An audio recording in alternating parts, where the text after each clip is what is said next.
Well, you were saying on stage anyway that you used to work for like judge TV shows. Oh yeah, court shows. Yeah. Do you still do that? No.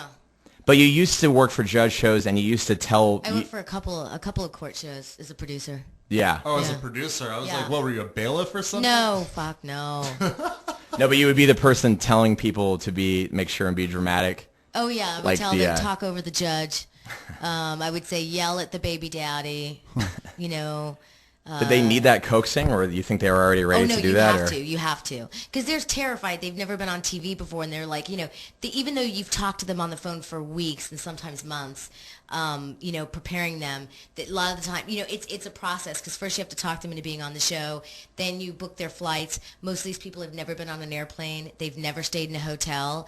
They won't. And you have all weekend long before a shoot week, you're calling them and saying, just want to make sure you get on the plane, and they'll say, oh, I don't know, Jesus told me I should not get on a plane. And I'm like, no, you need to get on Jesus will be fine with you getting on a plane, and they will fight and tell me the Lord said don't get on the plane because the plane's going to go down. I can't come, I'll miss my judge shows. Yeah, exactly. I can't come because then I can't watch the show. Yeah. But then you get them on the plane, then you have to call the airline and make sure they did check in, and then you breathe, you're like, I can go to work Monday.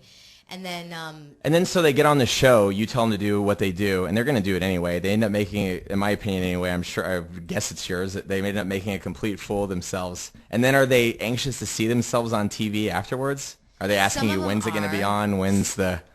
Some of them are, like, what we do is we give them a little blue, on certain shows, they'll get a card that says, this episode will air on blah-de-blah date. But you really don't know because the way we edit them, like you'll shoot 15 cases in a day. Are you shooting those 15 simultaneously? Or Yes. Okay. Not simultaneously, but all in one day. Yeah. How long does that take?